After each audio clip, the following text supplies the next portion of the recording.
So just now in Skype, in order to let you know that I was ready, I typed into my phone the words, yeet! Just when I was about to hit send, it erased it and changed it to, give me a call when you get back.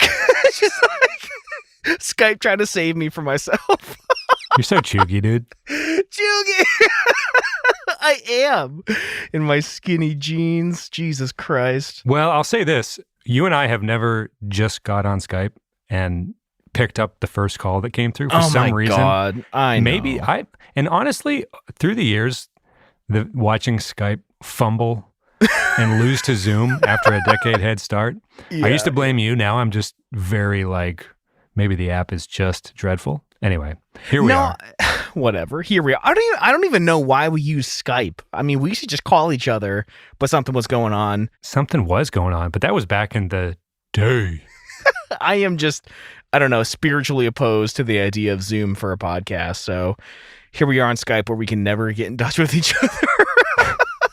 It has been an intensely flawed setup. I have a name for today's episode. All right. You ready? I'm ready. The Ocean and Atlantic Records. Let's start the show.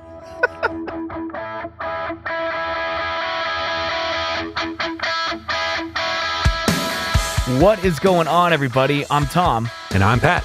We're best friends, and you're listening to the Reminiscent Podcast.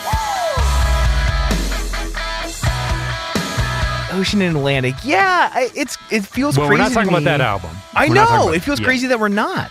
We already did. Let's do it again, man. I easily could. So here, context. We've covered Mayday once, which is too few times. Twice. No. Wait.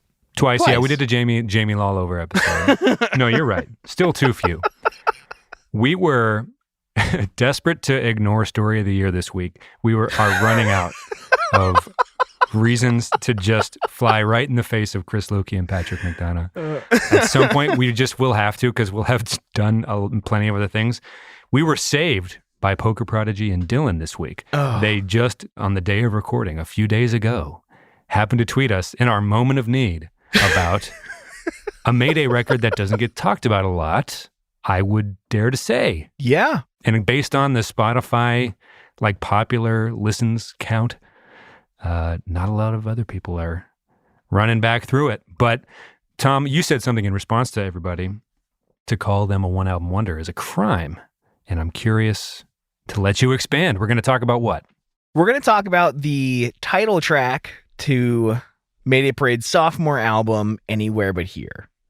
And when I made that statement, I think I might have remembered the album differently than it was, but I do remember thinking that the second album was pretty good. I don't remember a lot of it, although I did cover one of their songs at a house party once.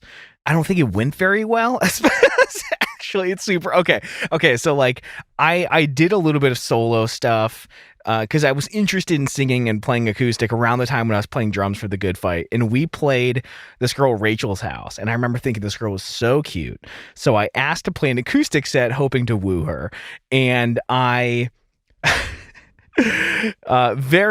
and Michelle Branch, we just couldn't count the similarities. So I do this set hoping to woo her, and then I don't talk to her all night. But I covered I Swear This Time I Mean It, and I remember when I said the song is a cover, it's called I Swear Every Time I Mean It, this guy Sam just went, ugh, from the crowd. And then I powered through the song being so humiliated. But no lie, this girl Rachel was I didn't realize the cues that she was giving me until multiple years later that I don't know. I think she may have been interested. I was just too scared to talk to her. And the one time she came up to me, I didn't pick up on it until it was probably 2 a.m, just about to fall asleep years later. I don't know what could have been. Anyway, Mayday Parade. Yes. Anyway, Mayday Parade. Tom has been running his own small business audio in the audio arena. If you follow him on Twitter, you're aware of this. And lately you've been, you're not where you were when you just started. Thank God. Yeah. If you've ever questioned your own persistence, or if anyone doesn't know Tom or they're just joining the show, he has told a version of that story like 17 times now where he has just, after falling on your face trying to woo a girl that dates back to playing drums for those girls in 5th grade or whatever that anecdote was, you still get up there and you just let her rip. And I think it's a commendable level of persistence. Never follow up. This one's got a twist to it because you had a chance to actually say hello to anybody in the house, and it sounds like you were a little shy, which is not shocking. You're a shy guy sometimes, but I mean, I was carrying my drum. She's like, "Do you need any help carrying those back to the car?" I was like, "No, I'm good." Oh, it's no big deal. It's no big deal. No, don't sit up. Don't follow me. I don't know if I've told that story, but yeah, I've definitely told that version of a story a billion times because I've been plagued by it. Except the one time that matters. Again, happily married, got a kid. Yeah, not there you complaining. Go. Yeah, there you go. Persistence. So Poker Prodigy on Twitter was like, I forgot how big of a banger this album is. Album, front to back, is the claim as far as I'm, perceiving the tweet to say. My goodness, Poker Prodigy says, about Anywhere But Here, released in 2009. Dylan followed up and said, I admittedly wasn't ready to listen to Mayday without Jason Lancaster, and I never gave this album a fair shake. So we're getting some two ends of the scene here a little bit. Thoughts before we go too heavy on the fast facts? Sounds like, so they're making this record spring 2009, early 2009. We're about to graduate high school. I had made my assumptions like autobiographically for you, but it sounds like I was off by a few months. But like you and I are getting this rare glimpse into each other's like every thought almost to the day. So like combing back through 2005 to like 2009. So thoughts on the scene is split, or so it seems. The band was split. Seems like we'll get into it, but they're getting, upstreamed or whatever you call it to Atlantic Records. There's some momentum, and they're coming off just a gigantic debut album, and things are changing for the band. Yeah, I mean, I didn't really listen to the album until I was dating Megan 1, which would have been 2010, late 2010 even. So I wasn't like around for the Jason split and all that stuff, but I do remember having some kind of perception that it was like the very, very light, like diet version of Brand New versus Taking Back Sunday. Either you stuck with Mayday Parade or you went over to Go Radio. I kind of enjoyed both, but I know that it was I don't know. I was out of high school, so nothing was really like this kind of stuff wasn't that important, I guess, anymore. But like, I do remember brushing up to that date where you and I just said, "No more, no mas. It's over. It's over." We're gonna do a podcast someday, and we're gonna be wildly ill-informed. But no, we're just listening to different stuff. So it came out in 2009. I'll jump into the fast facts just a little bit, just to kind of like paint the picture a little bit. Sophomore album. So what I think is funny is we did a freshman and sophomore albums, like episodes real early in the year. Yeah. I just have a feeling for the rest of the year, we're going to be like, oh, we could have mentioned that. Oh, we could have mentioned this. Oh, we could have mentioned that. Like, we just set ourselves up just to be tortured by ourselves, which I guess is the show, I'm realizing. So anyway, so they started writing in January. They ended up getting signed by Atlantic in March, which was, I think the first album was released through Fearless, if I'm reading everything correctly.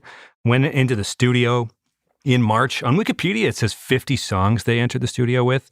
He did an interview with, who's that Less Than Jake member who has the podcast? But I was listening. He said, the lead singer, Derek, said 30 or 40. But still, they went in like they had been writing since they got out of that freaking Warped Tour parking lot, right? Like they were not going to give up whatever this chance was.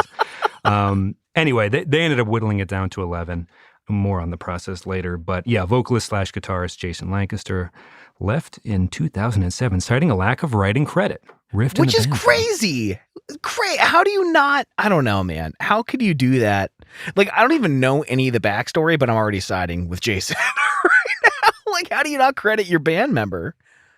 Interesting. Yeah, I guess I would assume it would be so clear cut, but right. It's interesting. We love the Beatles documentary, folks. It's Tom's favorite thing to touch on. But it is interesting just to hear them like noodle on stuff in the like hours of footage. And Ringo will just have been there, not to pick him out, but like if John Lennon's noodling and Paul sings a harmony or something while they're just jamming, they're like, this is the octopus's left foot. And then they'll list all four because they were all in the room or whatever. I'm like, man, I'd hate to be a lawyer in that scenario. You know what I mean? Like, it just sounds like a total headache, but apparently it was enough to upset Jason, right? He's not in the band for this record. What was interesting was it sounded like, and I guess we'll just expand on this as we go along here, the band had a bit of, I don't know if it's culture shock, but it was, do you want to call it the big time, Tom? What do you call it? some co-writing. There was a producer who wasn't afraid to, I'll say this here. So the drummer Jason Bundrick said the producer David Bendeth put him through, quote, drummer boot camp and was, quote, not afraid to tell you how he feels about your playing or how much you may suck in a certain area, end quote. So like, Good it's for Atlantic. him. Well, hey, it's Atlantic now. This isn't, it's different than what they had experienced before for the first record, which when we covered the first record, whoever was in the studio with it was letting them, we joke about this all the time, but jump multiple sharks per song on the record. Like they just went for it. And it made for an amazing record. Yeah. But it was, obviously it is what it is. Change the scene here, Tom. Any thoughts? Yeah, man. I mean, it sounds like the label really kind of put them through some shit. And like when we talked about the sophomore album, the reason I even wanted to do the draft was because there's this phobia, I guess, of like there being super high expectations, like really changing the formula to outdo number one, but then it comes off as disingenuous, which it kind of seems like is what happened here. And it's a bummer. Well, what's interesting, we tried to go over this on the sophomore album episode. Sometimes people have run out by then. They've been touring and, they get their break and then they have a year to do it all again. Here, it sounds like from the parking lot till now. And when we mentioned that, there's an anecdote about them touring with Warped Tour just in the parking lot, and then they ended up getting their shot just because they were not on Warped Tour. They were just not on Warped Tour, following it. But busking might be the wrong term for it. Hustling CDs in the parking lot. Yeah, that sort of thing. So, but they had just been writing, and I think I saw somewhere online that the lead singer Derek was playing acoustic versions of this as in 2008, maybe even in some shows in New Jersey and stuff. So they're just kind of like they have this. They're ready when the opportunities are coming along, it seems like, which to me would seem like a unique scenario for a band to be in.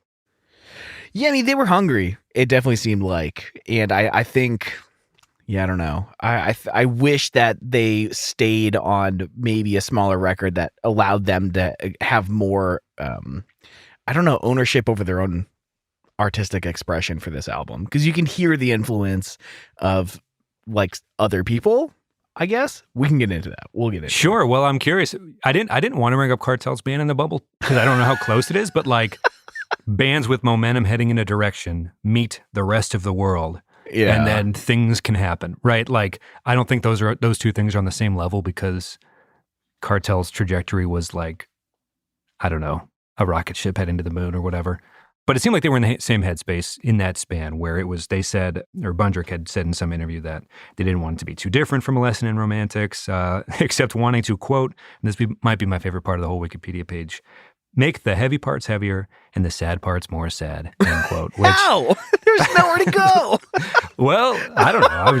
But sign me up, I guess. And I was just like, I was revved up reading that because I was, I don't know the album as intimately either, but I was like, yeah, sign me up. I'm in. Let's do it. Again, how? No idea. But yeah, and then, Derek, the lead singer, later recalled there was, a lot of, quote, outside influence from Atlantic that resulted in, quote, a lot of co-writes. Oof. It was interesting. In his interview with the Less Than Jake band member on that podcast, he was saying basically like the two of them were on very different. Derek was like, I had never done that before. It was kind of weird. It was just somebody in the room who doesn't necessarily know your band. He was saying how he writes out a lot of the music first and doesn't have a lot of the lyrics down necessarily when he's starting to like structure a song or whatever.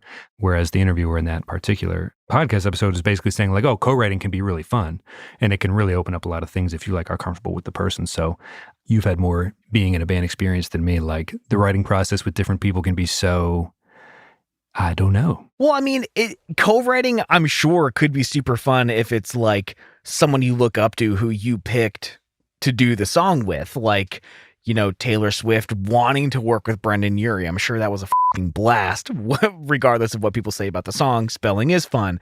But it sounds like Atlantic was just putting like these, ghostwriter hit makers in the room with them. And it wasn't like their buddy or like an artist they wanted to collaborate with. It was the label trying to ensure the widest reach out of this album. Right. Co-writing is, there's only two roads, right? It's fun if it's with Jack Antonoff, and if it's anyone else, it's just a fucking bummer. No disrespect to Aaron Dessner. What part of heavy parts heavier and sad parts more sad don't you fucking understand? Anyway, the group let Bendrith have his way in a lot of instances. I know it's their first time with like a big label. They, quote, didn't really want to make Atlantic mad is kind of the sentiment. Sounds like they've kind of like through the years made peace with it.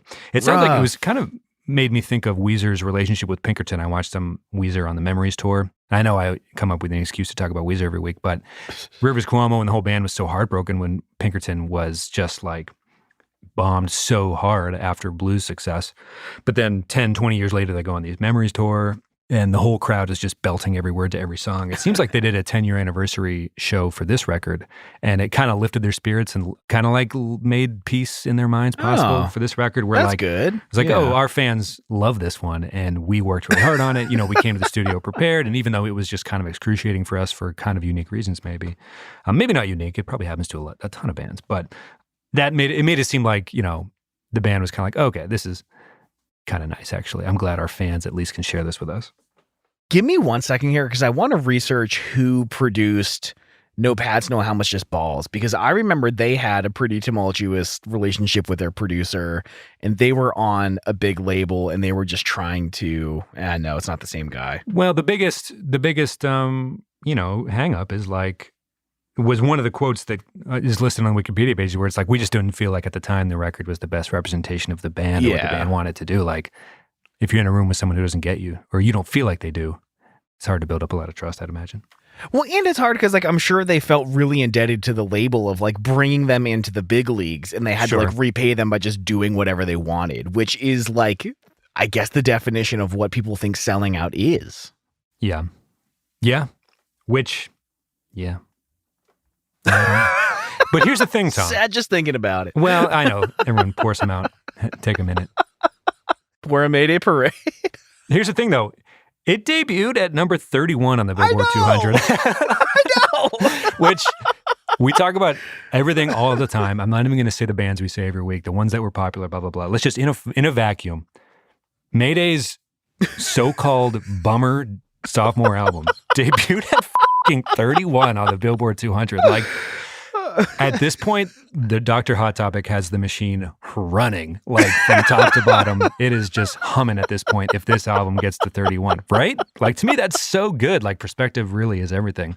That's right. I mean, to me, that's insanely good. Yeah, I mean, I'd be stoked. Yeah, big same, man. Big same. Every month, Spotify's like, your band had 7 listeners last month. And I'm like, yo! Yes. So today we're going to specifically kind of maybe to hone this in a little more, and we'll talk about a few more fast facts here. But yeah, we're talking about the title track, which was released as a single that September of 2009. The title track was made available for streaming via MySpace when the album's title was revealed. Wow. And the music video was also released via MySpace. So this is like, if you're looking for a jolt of 2000s-ness, that's it right there. Well, MySpace, I think, was on its last legs at this point.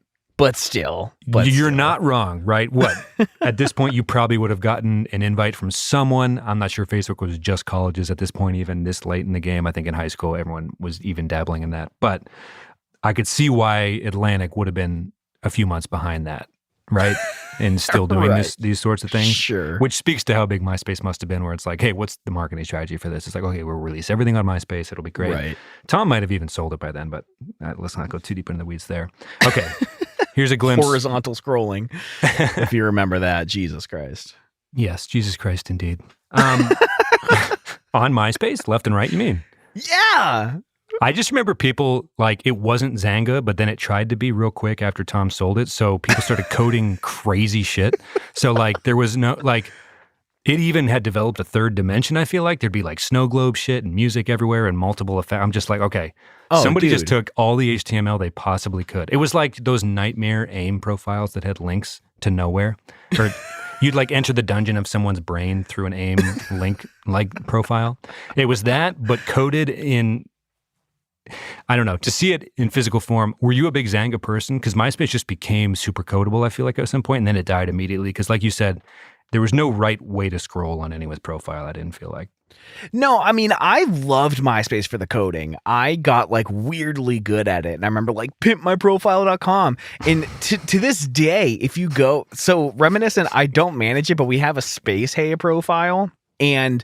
we've got a really nice profile. I spent weeks getting that thing looking nice. You should go look at it. I have not even looked at it. I'm sorry to admit It's so that. good. It's so good. Well, like, people might not know what's SpaceHey. I know some people know.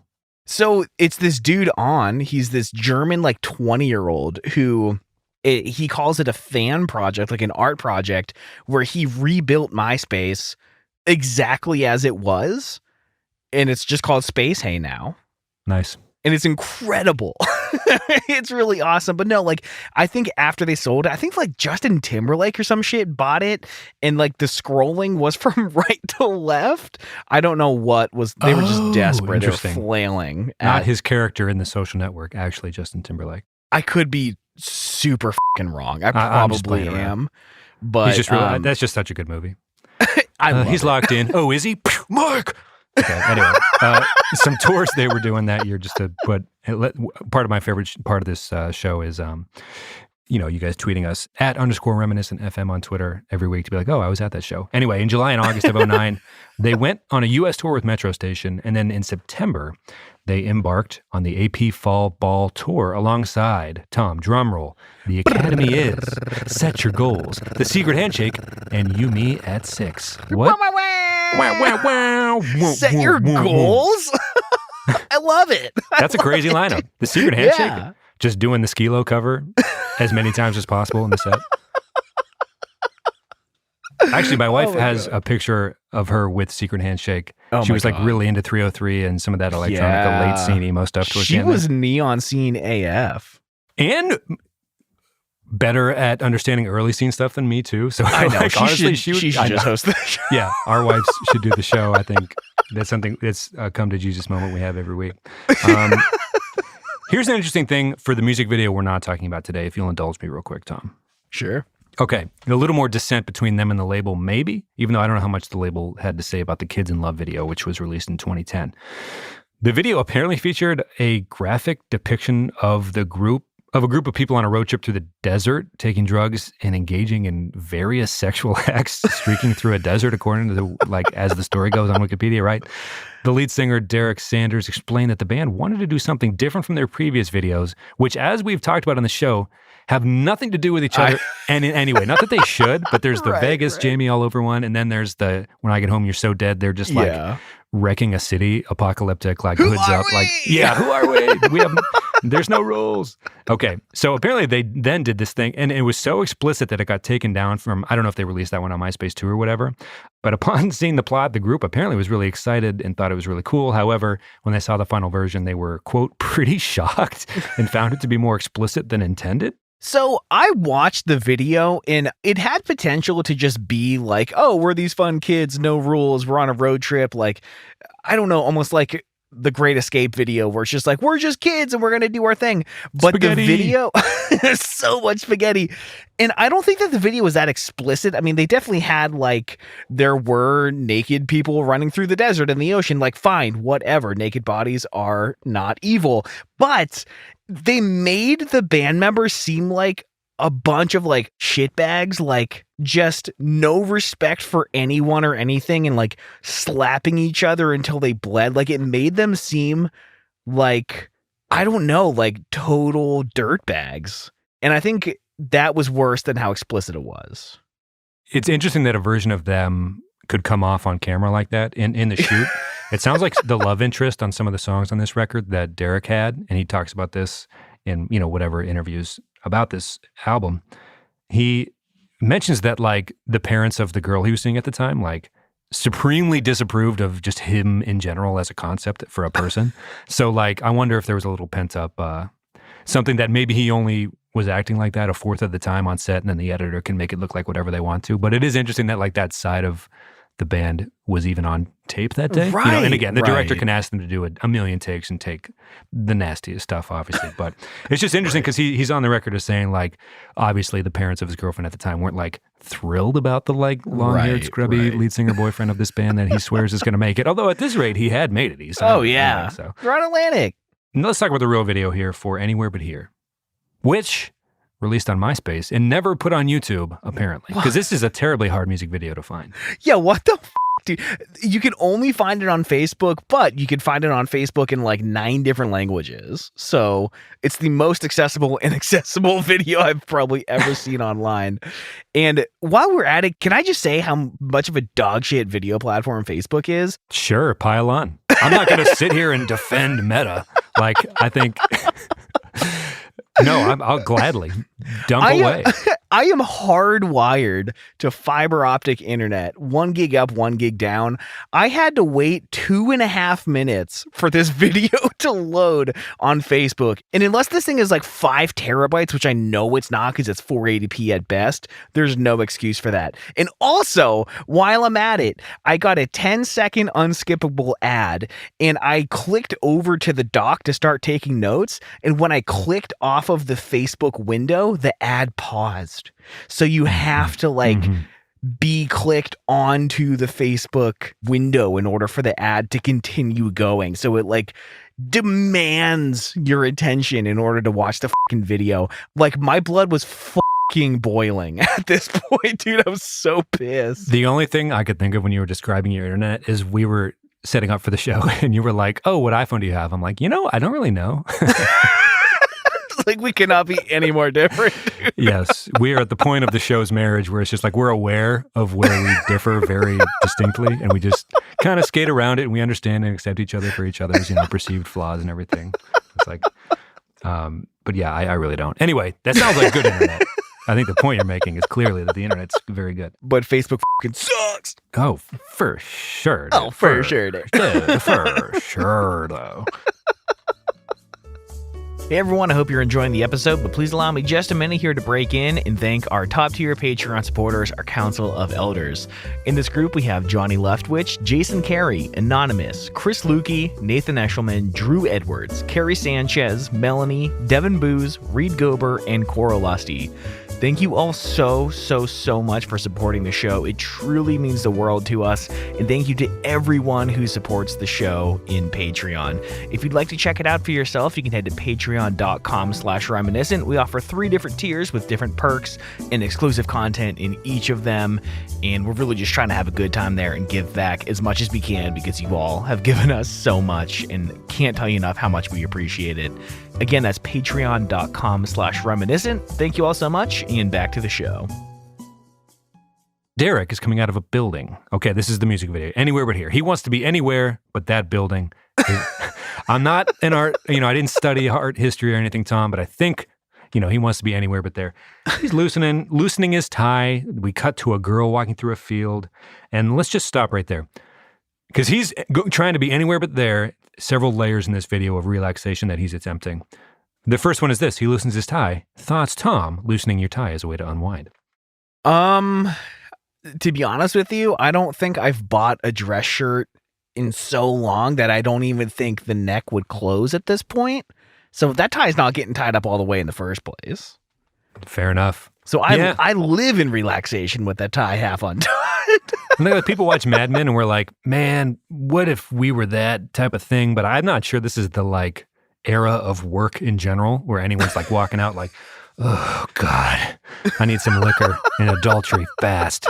It's just kind of never that uptight. But anyway, for the music video's purposes, he's just get me the out of here. Is he getting off work? Is that what we're supposed to assume? Maybe he's leaving Atlantic Records. I'm like, man, I hate those guys. Oh, I want to be anywhere but here. Fearless Records would be great. And he smashes something I didn't think could be smashed, Tom. A flip phone from the 2000s. He just threw that on the ground while he dumps it. He saves the briefcase full of work for the time being. Phone's gone. Phone just explodes onto the ground. Good arm from Derek. I wonder if he was a former Little League pitcher or something. Yeah, man, that thing is just decimated. Now, it wasn't a Nokia, as far as I could tell. Right, I think that's the general, yeah. Right. If Nokia's listening, that's not what we're saying. God, Nokia, not again. That's not, I don't want to start that whole thing all over. We're not saying you have a bad product. But I always like to go back to these videos and notice the things that are a product of the era. And if someone smashed their phone now and then got in their car, your first thought would be GPS. I don't know where I'm going now. Yeah. Let's just get on our bikes and just go and start a business. Shots. I keep bumping into my mic. It's gonna be a fun edit for you. Sorry, man. So obviously there's shots of the band playing. This is a music video after all. And they're all wearing vests, and they don't address it. What the f***? Every single one of them. I wrote only one vest per post-rock emo band. Maybe only 0.5. You know what I mean? Like I know. Something that's like 2 is egregious. You're like, are these many magicians? And then they grab instruments when they come out. Like if you're at the show and they're just walking out, you're like, oh, this could go any number of ways. And then they grab the instruments. They're like, oh, it's a rock band. Interesting. Okay. Interesting. Anyway, It's a lot of vests, folks. It's many. More than you'd expect, I think. Okay. A couple V-necks is 2. Just touch on this real quick. How close do you think you could pinpoint a picture from your high school experience or music video just based on the style of V-neck tee, just in culture? It wasn't a long-lived phenomena as far as I can remember, Tom. Do you agree? I miss it so much. I actually... You were in it. Oh, yeah. I had just about every color that American Apparel had in like the very deep V. And I even remember filming, we never did anything with it, but we filmed a music video for this, like, it's a long story, but I did a song and a music video for a cell phone repair store. Wow. It was my first professional paid music gig. I got paid $200 to write the jingle for the cell phone repair place that was next door to my apartment building when I just moved to DC. I somehow became friends with the dudes that worked there. And it was before like cell phone repair was a big thing. Anyways, I did a music video for it, which was like kind of just like a goofy little thing. And the main gag in the video was that every time the scene changed, which was like 11 times, I was wearing a different color of the same V-neck. Because I had that many I thought you were super deep V's. Slightly deeper V. Until I'm looking like the drummer of Cartel in the AOL Sessions video. It's fucking belly button hanging out. Yeah, flashing some button. Well, what was that? Jewel? The green dress. Whatever. We'll move on. Sorry, I wish I could help you. I don't know. So you said at first, you had a little bit of, not deja vu, but memories came flooding back when the chorus hit for you. There's like kind of a lengthy pre-chorus. No, wait, I'm thinking of Kids in Love. Talk to me about the chorus of this song. Well, okay, so first of all, when the verse happened, I was like, shit, I promised Poker Prodigy that, like, I love this album. And then, like, the first 30 seconds of the song, no memory of it whatsoever. Different album. Abort. Damn, Pat sent me 17 Facebook messages already about you doing this tonight. I've made a big mistake. It's exactly what it felt like. Oh, my God. But then the chorus dropped, and it was like, it was weird because I felt like all of these memories came flooding back, but they weren't memories. It was just like raw emotion with no memories attached to them somehow. And again, I mentioned that this was during like the Megan 1 era, which, you know, I wish her well. I don't know, talk sometimes. She's fine, but like we were both dumb kids and it was a pretty rough relationship. So I feel like I blocked out a lot of those memories, and this is a Megan album. Yeah, I wonder if we would have talked about Kids in Love instead of, or I might have even saying the name of the song wrong, but track 1 instead of track 2, if this would have been an entirely different nostalgic episode. Yeah, well, either way, though, this chorus is incredible. Yeah. Well, honestly, even the introduction or the verses or like, I don't know, there's just like something about that guitar and his voice. It's like, yeah, these guys, I mean, sure, there was a lot of co-writing and it was a nightmare for the band, but like I could see why it's a fan favorite. Like, this is a proper Mayday Parade song. Yeah, I won't even add to that because that's a terrific way to phrase it. Yes. So the girl in the dress, get this, Tom, not only walking in a field, she's walking on a beach. That's right. Oh, she's walking every damn where. Okay, this lady is walking. Okay. And also there's like a high percentage of the video follows a seagull that's with her at the beach as it takes off. Whoever shot that must have really lobbied for the editor to keep it in because it makes no sense contextually or artistically. Anyway, Derek allows the papers from his briefcase to fly from his car dramatically, which, knowing him and knowing the band, makes sense why he smashed the phone but kept the papers. Just a little dramatic effect there. He's somewhere in the country at this point. He's out of the city. He's anywhere but there. Thoughts? Okay, and then at some point it shows him laying on the hood of a car. Thoughts, Tom, laying on the hood of a car to unwind? It's weirdly cathartic, dude. Like, it never happens how it looks in the movies. Yeah, I was going to say it's a little less comfortable, a little harder to pull off, kind of like falling asleep while cuddling. It's just kind of like, wow, like logistically, this makes less sense than it seems to in pop culture. Yeah, I mean, I've spent the night. I mean, when Jessica Tella was on the show, they told a story about the two of us spending the night on the roof of their band's van. They always slept on the roof. I remember, man, anecdotes. So I was driving home from DC. I was driving home from DC, and there's a Walmart off of Route 6, which is in Edinburgh, like 25 minutes from my mom's house, and it was late, and I just like did not want to be home. Like I was going home on a I don't know, summer break, maybe spring, but I didn't really want to be at my mom's house, but I don't know, I might have been seeing a girl in Erie. And I pull over in the Walmart parking lot and just sleep on the roof of the car. Like 20 minutes from home, just sleeping on the roof of my car in a Walmart parking lot. And it's nice. I don't know. It was like raining a little bit, and I was just there in a sleeping bag with my head propped up on the roof rack. It was nice, man. I enjoyed it. It sounds nice. Yeah, I've always, like, maybe cars are just shaped differently than when that was more idealized, like maybe in the 50s or something. But maybe like muscle sports cars had a flatter hood, but it was a little too aerodynamic maybe you'd be just kind of rolling off. It's kind of like sleeping on a trampoline where you always wake up in the middle with everyone else, like, because it's obviously it's a trampoline.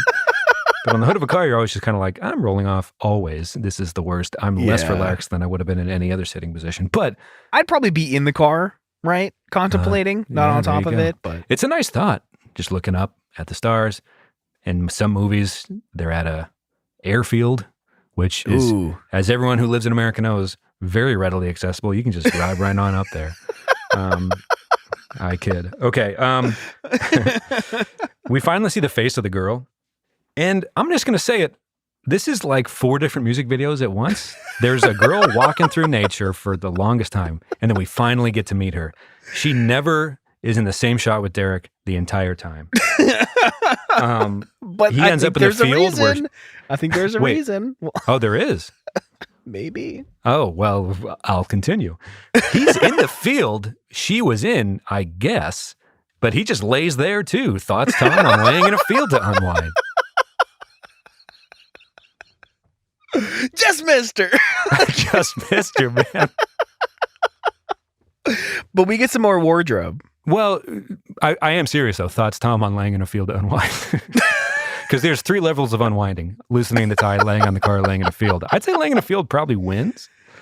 Although, then again, I haven't worn that many ties for that long of a period of time in my life. I don't know. I feel like I'm too exposed in a big field. Interesting. I don't know. I don't know if I could unwind. I would love to explore that further. Maybe we'll save that for the post show. Tom, talk to me more about this field. Okay, so the girl is also in this world that they've created for reasons that either we'll find out about later or not. But Derek's laying the hell down wherever he can be that isn't Atlantic Records. He's a horizontal lad in this. So then the bridge comes, and it's kind of a thoughts on, they just kind of hammer away and dive into a bridge. I'm not saying I don't like it, but do you have any thoughts there? Yeah. Did you say hammer down? I think that's a good. The it's just parts are like, heavier. My fingers on the E string now. I don't know, it's just kind of like, we're going down this way. Like, that's how it felt to me. I don't know. It's like a weird, like, pseudo breakdown, and I dig it. I do kind of think that the lyrics are a little weak here, but like they said, the heavier parts are going to be heavier, and I think they delivered. So I'm not going to knock them for it. Sure. It switches up to like, okay, so there's a type of video we've covered on the show before where it's kind of like the tour video. I think for me, my favorite all time, Phantom Planet, California, where it's just clips of them on the road for a while and they edit them together, and it's really fun, usually. Kind of a mid-career play for bands that have been doing it for a little while or whatever. It shows their early days, whatever. That's where the music video goes from here on out, which doesn't make a ton of sense, but it's still fun. It shows them, and I messaged you about this, tight jeans with tight form-fitting flannel with the sleeves not rolled up mid-forearm, rolled up to the elbows exactly. I thought it was you in the video. I was like, I've seen that version of Tom before. Like, I know it's him or Ryan, one of the Sherpas on the show we talk about a lot. That was me last week, dude. I haven't aged a bit. Yeah. I don't know if that was in the time of V-necks as well or something. Maybe it was right around that maybe it had become the 2010s already and things were shifting by 2009 already. Who knows? But anyway, that sent me a little bit. If you're playing a Mayday Parade drinking game and listening to all of our Mayday episodes back to back to back, I don't know if we've done this in the other two, but I'm going to pretend like we have. Drink, there's a key change coming up. Dude, and I kind of forgot the song, but I could feel this key change from a fucking mile away, dude. I knew it was coming. And I literally screamed out loud when it did. I was so hyped, man. Yeah. That shark, oof. Not even in the same stratosphere. Shark's not even worried he's going to come above his water like that. He's like, that's not even potential prey for me. This dude's going nuclear. No, yeah. So it's like, oh, I'm not as familiar with that Mayday record. And then I listen to this song. I'm like, I'm extremely familiar with this Mayday record. Yeah. So the first half of this video, there's a girl wandering this world, and Derek's also wandering this world, and they continue to not wander in each other's direction, which is fine. Yeah. And then it's kind of like a boys' night out on the town bridge and finish to the music video. And then they show the girl one more time, but it's like in color. And then they show the papers that he dropped, and they're in color, which is like a third no color to color version of the video that they also didn't commit to. So lots of stuff happening, but I'm not going to say I didn't enjoy it. Yeah, I mean, I think after reading the lyrics, I kind of get what they were going for. But like, dude, again, with an Atlantic budget, they should have had a better video than this. I think that's entirely fair. If they're going to put them through the ringer with co-writers and stuff and then just hang them out to dry with this video, it seems odd. Because their previous ones were better than this. I agree. Every single one of them were, like in every conceivable way, A Lesson in Romantics is superior. Yep. Which is not like a slight, because it's an amazing, like A++ album, but right. God tier, as we've said on the show before. Yeah. Anyway. But let me hit you with this. All right. So I'm reading the lyrics, and it's basically about like my interpretation anyway is that he's in love with a girl. The girl is hesitating, won't say she loves him, possibly has already left him at this point, and he just wants to be with her because when he's with her, everything feels better. So like they're both in the same field, but they never quite see each other. So it's like they're always on the cusp of kind of being together, and when they're together, everything's better. But like, yeah, then it changes to like boys' night out. So maybe it's kind of like, well, the pop punk trope, like me and my friends, like as long as we have each other, then they can start seeing things in color again. I don't know. It's pretty loose, but that was kind of my interpretation. I think it was intentional, not super maybe well it's executed. Like, I'm so willing to be anywhere but here. It can be you or my boys who are my friends, but my girl's also my friend. And as long as I'm not here and I'm there, it's all good. But often in this video, I'm there alone, which is also good. So, I mean, it stays true to not being there, but here instead, that part of it.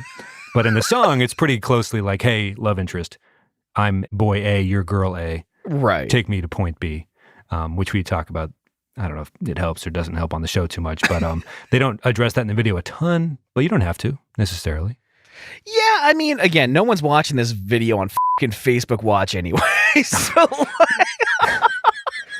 well, they are. Anyone who wants to needs to, strangely. So people are. But yeah. I don't think anyone needs to. I mean, it's a really, really good song. Verses are like, I don't know, I would like more from Mayday. The bridge was like good, but also a little whack. But the chorus is just, it's a god tier chorus, I think. I kind of think the melody was... Whoa! Especially when you get the key change and you could just, ooh. But sure. Is it just me, or was this melody like borrowed from something, not like classical, but like something from like, I don't know. Is it a borrowed melody from like an old song? Okay. I tweeted this and deleted it. Okay. Tweet it and delete it.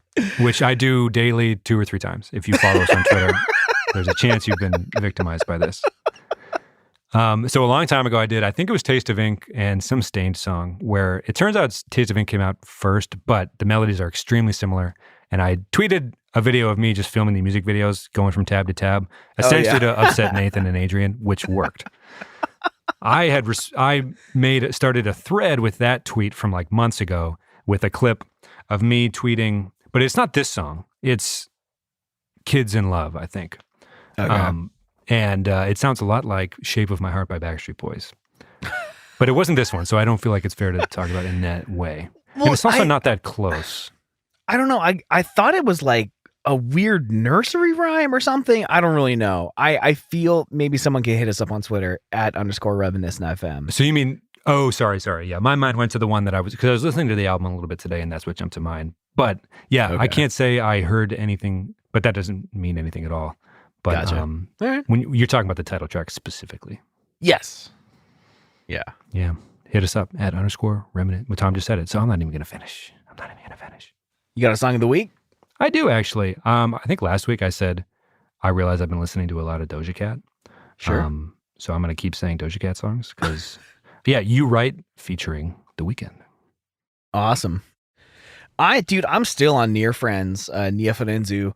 I ordered all of his, again, you can't buy Japanese music digitally. Like apparently streaming is not a big thing there and it's all like geo-locked. So I went and I ordered all of their CDs from Japan and it cost like, it's a fucking fortune, dude. And then I get them here and I don't have a fucking CD player. So I have to like now order an external CD player from Apple in order to get the songs onto my computer. Anyway. But you're enjoying the journey, I feel like. You're learning the language. I think it was Dylan, actually, who tweeted recently. He's like, man, I like hearing what Tom's new hobby is every week. Because it is true that it happens every week. But you've been on the Japanese thing for a little while. You even got me watching Cowboy Bebop. Oh, really? The animated or the Netflix remake? Animated, and I'm into it so much that, like, Jupiter Jazz had me, like, questioning everything over the weekend, to be honest with you. The 2-part episode. And so now it's honestly, the saxophone throughout, I'm just like, I was watching it late at night, just like everyone else had gone to bed. It's just me watching. I'm just like, I don't know. It was tremendous. I actually really, really enjoy it. It's amazing. I watched it in dub first and then Netflix, and now I'm going back through the anime and doing it subtitles. I'm intrigued because I like reading the subtitles and listening to the dub. Right. At the same time to see like, okay, two interpreters viewed the translation a little differently, and I just kind of find that fascinating. I don't know, language is fascinating. But anyway, your habits lately are rubbing off on me. I'm like, yeah, okay. And it's great. It's fun. Dude, I've been wanting to learn Japanese for a long time. Like, I remember trying to start like 3 or 4 years ago and didn't have a good resource. I found a really good one. It's a website called Tofugu. I learned all of the hiragana and the katakana and a few of the kanji radicals. I have a stack of index cards like 4 inches thick. It's maybe, 350 index cards of characters that I've already memorized in like 2 weeks. I've got like textbooks of like the grammar and stuff. I'm like, nice. I'm so in it. It's good to have hobbies, man. That's one of the like, I don't know, if you read magazine articles about like the keys to like looking back and thinking your life went okay, I think it's like hobbies and learning, lifelong learning, whatever form that takes are like pretty big. Right. Along with obviously like not poisoning your body with, the various poisons we all choose depending on what your vices are. I'm no saint in that category for sure. Right. But, and just like some walking. Anyway, I'm not going to go into that. But it's good to have hobbies and I'm happy for you because you seem generally like in a better spot. Dude, than when we started the show, I think. If you look back at 5 years ago, we were going to unearth our first thing we ever recorded. Then we listened to it and we were like, nope, we're not going to do that. There's no fucking way. We're definitely recording an episode this week. Anyway, maybe we can do that in the post show, then and now type thing. But anyway, you're rubbing off on me. Cowboy Bebop rules. Awesome. Somebody tweeted like, I hate recommending anime to people because there's always something inherently wrong with it. And I have to really know the person on a deep level to understand which flaws of which shows they'll be fine with and just end up enjoying anyway. Anyway, I thought that was kind of interesting. After this, you should watch The Time I Got Reincarnated as a Slime. It is phenomenal. It is absolutely incredible. Interesting. But anyway, the song. Sure. So the song title, if you run it through multiple translators, it comes up as Tokyo Ask Today, Tokyo Question of the Day, yada yada. But it translates in Romaji, which is like the phonetic sounding out using Roman characters like English letters. It translates to Tokyo with the second Tokyo written in a different way. So I think it's kind of a play on words. I'm not really sure. There's so much context that's necessary for understanding Japanese, and I'm like just not there yet because I'm still learning what all the characters are. But anyway, the song Tokyo Ask Today by Near Friends. It's not on Apple Music or anything, but there is a music video. It is interesting that it's Near Friends. Like the names, right? We can go all around the world and not escape the two word song or band names from the 2010s. Well, and there's like real friends, you know. No, but I know, that's what I'm saying. And there's so many of them. It's just like, man, I'm definitely not a 2010s kid because I'm not even bugged by it. It's just kind of like, wow, there's so many 2-word band names. Well, and again, the context, I found that there's like a character in it that kind of insinuates that it's like sarcastic somehow. There's so much stuff that I'm Someone digging into. tweeted us some spoof band, or not spoof, he does it seriously, he wants it to be good, but this particular song is written by his fake band called Canadian Softball. And for a lot of minutes, I was like, yeah, sure, Canadian Softball. Why wouldn't there be a band called Canadian Softball? But it was a rip-up. It was a send-up. Anyway, so it's hard to tell anymore, but yeah, it wouldn't shock me either way. Well, awesome, man. I had a lot of fun doing this. Yeah, this is Tom and Mai's hobby, everybody. We're going to go to the post show, and if we self-awarely just talk to each other to catch up, it's not as bad as lying to you and saying there's going to be good content on the other end. Tom and I are just, I think, going to touch in with each other, if that's right with you, Tom, and just say hello for a minute in the post show. Yeah, man, it's been a while. We've been busy. Super busy. Voted busiest in podcasting. Bye, everybody. Bye. All right, it's always a good day when we get to talk about Mayday Parade, truly one of my favorite bands in the world, and we are out here to prove that they are not a one-album wonder, although A Lesson in Romantics is hard to beat on any level. Hit us up on Twitter at _reminiscentfm. Let us know what you thought of the episode, what you think of Mayday Parade, what you think of Facebook Watch, their terrible platform and ad platform, and just talk to us on there. It's our favorite part of the show. Thank you all so much. We'll talk to you next week, and we love you all. Bye, everyone.